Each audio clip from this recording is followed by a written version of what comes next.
ನಮಸ್ಕಾರ ಸ್ನೇಹಿತರೆ, ಸುಜ್ಞಾನ ಯೂಟ್ಯೂಬ್ ಚಾನೆಲ್ಗೆ ಸ್ವಾಗತ. ಸ್ನೇಹಿತರೆ, ವ್ಯಕ್ತಿಯ ಗುಣ, ನಡತೆ, ಸ್ವಭಾವದ ಆಧಾರದಿಂದ ಆತನ ಸಂಸ್ಕಾರದ ಸಾದರೀಕರಣ ನಡೆಯುತ್ತೆ. ಯಾಕೆಂದ್ರೆ ವ್ಯಕ್ತಿಯ ಗುಣ, ನಡತೆ ಒಳ್ಳೆಯದಿದ್ರೆ ಒಳ್ಳೆಯ ಸಂಸ್ಕಾರವಂತ ಅಂತ ಜನ ಅಂದ್ಕೊಳ್ತಾರೆ. ಆ ಕಾರಣಕ್ಕೆ ನಮ್ಮ ಪೂರ್ವಜರು 16 ಸಂಸ್ಕಾರಗಳ ವಿಧಿಯನ್ನು ಆಚರಣೆಗೆ ತಂದರು. ಬಹುಶಃ ಋಗ್ವೇದ ಕಾಲದಲ್ಲಿ ಇಂತಹ ಆಚರಣೆ ಜಾರಿಗೆ ಬಂತು ಅಂತ ಅನಿಸುತ್ತೆ. ಇತಿಹಾಸ ಅರಿತರೆ ಅದು ಅರಿವಿಗೆ ಬರುತ್ತೆ. ತದನಂತರದಲ್ಲಿ ಇದು ಮೊಟಕುಗೊಳ್ಳುತ್ತಾ ಹೋಯಿತು. ಇವತ್ತು ಇದರ ಆಚರಣೆ ಅಲ್ಲಲ್ಲಿ ಕಂಡು ಬಂದರು. ಯಾಕಾಗಿ ಈ ವಿಧಿಗಳನ್ನು ಆಚರಿಸುತ್ತಾರೆ ಎಂಬುದನ್ನು ಎಷ್ಟೋ ಜನ ಅರಿತಿದ್ದಾರೋ ಇಲ್ಲವೋ ನಂಗೊತ್ತಿಲ್ಲ. ಬಹಳಷ್ಟು ಜನ ಮತ್ತೊಬ್ಬರು ಆಚರಿಸುತ್ತಾರೆ ಅಂತಾನೆ ತಾವು ಆಚರಿಸುವುದು ರೂಢಿಯಾಗಿಬಿಟ್ಟಿದೆ. ಆ ಕಾರಣಕ್ಕೆ ಜನರಿಗೆ ಆದಷ್ಟು ತಿಳಿಸಲೆಂದೇ ಈ ವಿಡಿಯೋ ಮಾಡ್ತಾ ಇದ್ದೇನೆ. ತಮಗೆ ಇಷ್ಟ ಆಗುತ್ತೆ ಅಂದ್ಕೊಳ್ತೇನೆ. ಸಬ್ಸ್ಕ್ರೈಬ್ ಆಗಿ ಸ್ನೇಹಿತರೆ. ನಿಮ್ಮ ಸಪೋರ್ಟ್ ನನಗೆ ಯಾವತ್ತೂ ಬೇಕು. ಅದಕ್ಕೆ ಬೆಲ್ ಐಕಾನ್ ಪ್ರೆಸ್ ಮಾಡೋದ್ರ ಮೂಲಕ ನನಗೆ ಪ್ರೋತ್ಸಾಹ ಮಾಡಿ. ಸರಿ, ವಿಷಯಕ್ಕೆ ಬರೋಣ.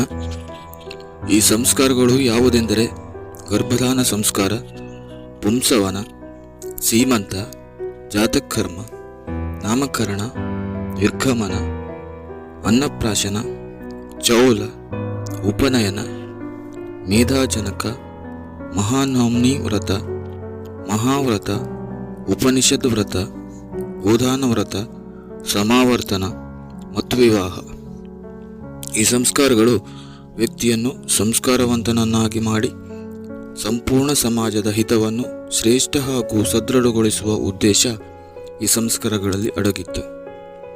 ಮನುಷ್ಯನ ಹುಟ್ಟಿನಿಂದ ಹಿಡಿದು ಆತನ ಜೀವಿತಾವಧಿಯವರೆಗಿನ ಅವಧಿಯಲ್ಲಿ ಮನುಷ್ಯನ ಉನ್ನತಿಯನ್ನು ಮತ್ತು ಸರ್ವಸಂಪನ್ನ ಜೀವನ ನಡೆಸಲಿಕ್ಕಾಗಿ ವೈಜ್ಞಾನಿಕ ಹಿನ್ನೆಲೆಯಲ್ಲಿ ಸಂಶೋಧಿಸಿ ವಯಸ್ಸಿಗನುಸಾರವಾಗಿ ಮತ್ತು ಒಟ್ಟಿಗೆ 16 ಸಂಸ್ಕಾರಗಳನ್ನು ಆಯೋಜಿಸಲಾಗಿತ್ತು.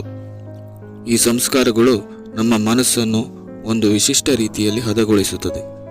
ಆದರೆ ಇವತ್ತಿನ ದಿನಗಳಲ್ಲಿ ಗರ್ಭಧಾನ ಸಂಸ್ಕಾರ, ಸೀಮಂತ, ನಾಮಕರಣ, ಜಾತಕರ್ಮ ಮತ್ತು ಅನ್ನಪ್ರಾಶನ, ಚೌಲ, ಉಪನಯನ ನಂತರದಲ್ಲಿ ವಿವಾಹ ಇವಿಷ್ಟು ಸಂಸ್ಕಾರ ವಿಧಿಗಳನ್ನು ನಡೆಸಲಾಗುತ್ತದೆ. ಉಳಿದ ಸಂಸ್ಕಾರಗಳು ಗೌಣವಾಗಿದೆ. ಸಂದರ್ಭಾನುಸಾರ ಈ ಸಂಸ್ಕಾರಗಳನ್ನು ಪ್ರಾಯಶ್ಚಿತ್ತ ರೂಪದಲ್ಲಿ ಮುಗಿಸುತ್ತಾರೆ. ಹಿಂದೆ ಪುರುಷರಿಗಷ್ಟೇ ಅಲ್ಲದೆ ಸ್ತ್ರೀಯರಿಗೂ ಈ ಸಂಸ್ಕಾರಗಳು ಆಚರಣೆಯಲ್ಲಿದ್ದವು. ಆದರೆ ಕಾಲಾಂತರದಲ್ಲಿ ಸ್ತ್ರೀಯರಿಗೆ ಇಂತಹ ಸಂಸ್ಕಾರಗಳ ಆಚರಣೆಗಳು ಹಿಂದುಳಿಯುತ್ತಾ ಹೋಯಿತು.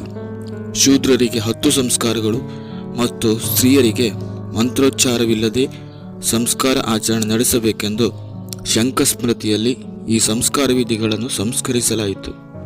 ತದನಂತರದಲ್ಲಿ ಸ್ತ್ರೀಯರಿಗೆ ಗರ್ಭಧಾನ ಸಂಸ್ಕಾರ, ಪುಂಸವನ ಮತ್ತು ಸೀಮಂತ ಇವಿಷ್ಟೇ ಸಂಸ್ಕಾರಗಳು ಉಳಿದುಕೊಂಡವು. ಉಳಿದ ಸಂಸ್ಕಾರಗಳು ಆಚರಣೆಯಲ್ಲಿಲ್ಲ.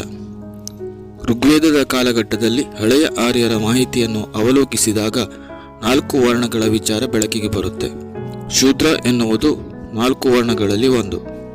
ಅಂದಿನ ಕಾಲದಲ್ಲಿ ಯಾಗ ಹವನಗಳ ಜೊತೆಯಲ್ಲಿ ವ್ಯವಸಾಯವು ಹೆಚ್ಚಿನ ಪ್ರಾಶಸ್ತ್ಯ ಪಡೆದಿತ್ತು ಬರುತ್ತದೆ. ಇಲ್ಲಿ ವ್ಯವಸಾಯಗಾರರನ್ನು ಶೂದ್ರ ಎನ್ನಲಾಗಿತ್ತು. ಭೂಮಿ ಕಾರ್ಯ ಮಾಡುವ ವ್ಯಕ್ತಿಗಳಿಗೆ ಯಾವುದೇ ಇತರೆ ಸಂಸ್ಕಾರಗಳ ಅಗತ್ಯ ಇಲ್ಲ ಎನ್ನುವುದು ಅಂದಿನ ಕಾಲದ ಭಾವನೆಯಾಗಿತ್ತು ಎನ್ನುವುದು ಕಂಡುಬರುತ್ತದೆ. ಆ ಕಾರಣಕ್ಕಾಗಿ ಅವಶ್ಯವಿರುವಷ್ಟೇ ಸಂಸ್ಕಾರಗಳನ್ನು ನಿಗದಿಪಡಿಸಿದರು. ಆದರೆ ಬರುಬರುತ್ತಾ ಅರ್ಥ ತಿರುಚಿ ಶೂದ್ರ ಎಂಬುದು ಮೈಲಿಗೆ ಆಯಿತು. ಆದರೆ ಇಂದು ಯಾವುದೇ ವೃತ್ತಿ, ಯಾವುದೇ ವರ್ಣ ಅಥವಾ ಜಾತಿಗೆ ನಿಗದಿ ಇಲ್ಲ. ಇಂದು ಕಾಲ ಎಲ್ಲವನ್ನೂ ತಿರುಚಿದೆ. ಹಿಂದೆ ಯಾವ ಕಾರಣಕ್ಕೆ ಇಂಥ ಸಂಸ್ಕಾರಗಳನ್ನು ಆಚರಣೆ ಮಾಡುತ್ತಿದ್ದರೋ ಇಂದು ಅದು ಬದಲಾಗಿದೆ. ಇಂದು ಉಪನಯನ ಮತ್ತು ವಿವಾಹ ಸಂಸ್ಕಾರಗಳು ಆಡಂಬರದ ಪ್ರತಿಷ್ಠೆಯ ಸಮಾರಂಭವಾಗಿ ಬದಲಾಗಿದೆ. ಇವತ್ತಿಗೆ ಇಷ್ಟು ಸಾಕು. ಮುಂದಿನ ಸಂಚಿಕೆಯಲ್ಲಿ ಮತ್ತೆ ಸಿಗೋಣ. ಧನ್ಯವಾದಗಳು.